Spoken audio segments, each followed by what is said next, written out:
Do we have that information? What's missing? I thought they were excellent questions because they do point to the areas where the scientists really can't give us the answers. That on the issue of fisheries collapse, it's really a question of thresholds where things seem to be fine. We don't have any special indication that we're on the verge of a disaster, and yet very, very quickly in the course of really often a couple of years, the system collapses. I think the whole problem of what a scientist would call nonlinear dynamics, the fact that you get very little warning before things go very bad very quickly, is actually a very hard scientific question.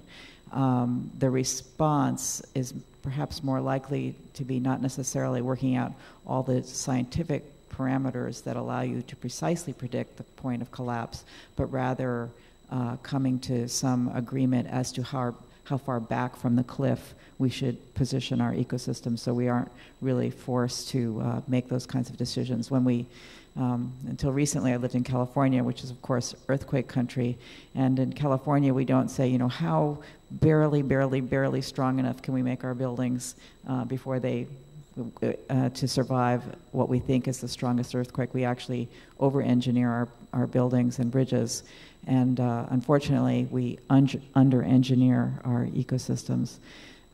There were a lot of other questions. The issue of resilience is something that has come to the fore in the scientific literature. I think it's very important, and the pattern that was described about recovery in very isolated regions and failure to recover in areas which have at best only modest human impacts is in fact a big unknown as to why that is, and really then the challenge becomes how can, since we aren't going to eliminate people from most marine ecosystems, the challenge then becomes how we can manage marine ecosystems so that they have the health of these nearly pristine systems, but also can tolerate the activities of people nearby.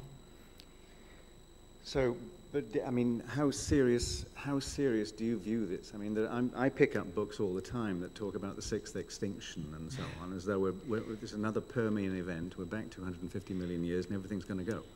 Well, I thought we'll just sort of pass by the formal presentation in that case, because that is what I was going to talk about to some extent. I actually think marine scientists have, in a funny way, they've almost ignored the issue of extinction. And on land, when people talk about what's happening to tropical rainforests, they often paint the picture of the loss of tropical rainforests in the context of are we heading toward the sixth great extinction because of the loss of rainforest habitat.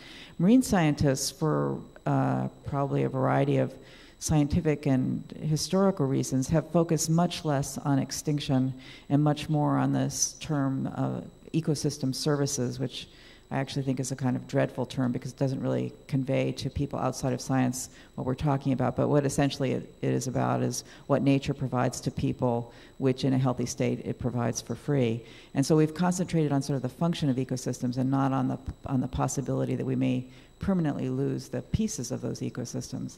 I work on coral reefs, and I have to say, people often talk about coral reefs as the canary in the environmental coal mine, the idea being that, at least in the United States, people used to bring canaries in cages into coal mines, and when they passed out, it was time to get out of the mine. Well, I always say when I talk about this that for coral reefs, the canary's already passed out, and if we don't do something pretty quickly, we're going to lose the canary altogether. In terms of coral reefs, it is a really staggering problem with respect to extinction because they represent about 1/4 of all species in the sea. And yet, in the Caribbean, for example, we've lost about 80% of the coral cover. And in the Pacific, although it's not as bad yet, it's on the same trajectory of loss of living coral. Now, that doesn't mean we've lost 80% of the species in the Caribbean or 50% of the species in the Pacific, but we are certainly heading to a direction where we could be in a state of mass extinctions. And in fact, a recent report for corals themselves suggested that about 1/3 of them should be listed under red list criteria as in danger at one level or another of extinction.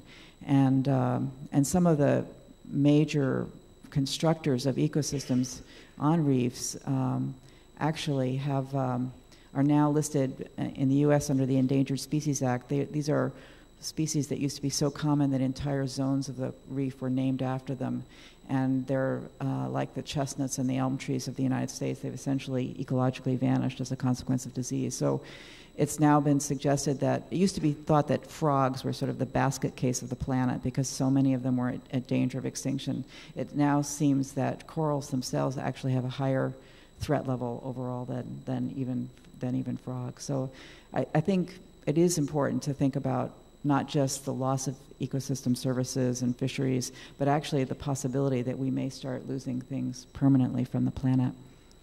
Okay, was there something else you wanted to add to this? Was that do you want to come up here, or are you happy being there? No, I don't have to stand up. I guess the one thing I would add is that, well, there are a couple of things. One is that although we can talk about extinction of species, we actually, in the ocean, we still don't even have the foggiest idea how many species are out there. Now, there's this wonderful program called the Census of Marine Life, and some of the participants of the census are here. That's a 10-year program to begin the process, but it is a process that can't possibly be finished in 10 years. On coral reefs, the estimates for the number of species range from 1 to 9 million, but it's important to remember that these estimates are based largely on an extrapolation from the number of insects in tropical rainforests and from a partial count of everything that was in a tropical aquarium in Baltimore. So we actually have really no idea of what the total diversity is, and similarly we have no idea what's actually being lost, in part because it's almost impossible using traditional techniques to count things, and in part because most scientists have been studying reefs that are already so damaged that we actually don't know what was on healthy reefs to begin with. So as a consequence of that, I mean, I've focused on coral reefs, that's my background, but of course this story could be told for marine ecosystems around the planet, and it does make for a kind of doom and gloom scenario. In fact, my husband and I are often called Doctors Doom and Gloom on the lecture circuit. Some of you may have heard various renditions of this. And of course, when you've seen 80% of the ecosystems that you studied as a graduate student when I began in the 70s, I hate to admit it, but I did begin in the 70s, those ecosystems that I studied are gone.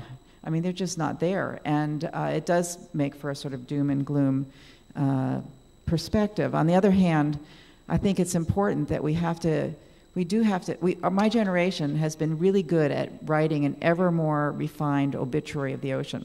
So we're getting the decimal points on this obituary are getting more and more decimal points. But, we've got to get beyond writing obituaries. And I think in that context, the younger generation, I was really thrilled to see that there are a number of students here, because it's really this generation of students that have a very different attitude about marine science and marine conservation biology. They really don't want to write obituaries. They want to actually, I mean, after all, when you get a medical degree, you don't train to write the obituaries of your patients. You get a medical degree to actually help them get healthy again, and I think that's incredibly important.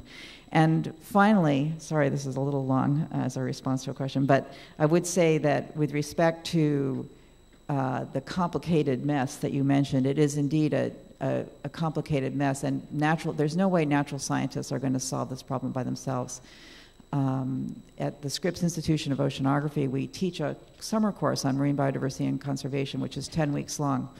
And only 4 weeks of that course are actually about natural science, biodiversity, ecosystems, climate, physical oceanography.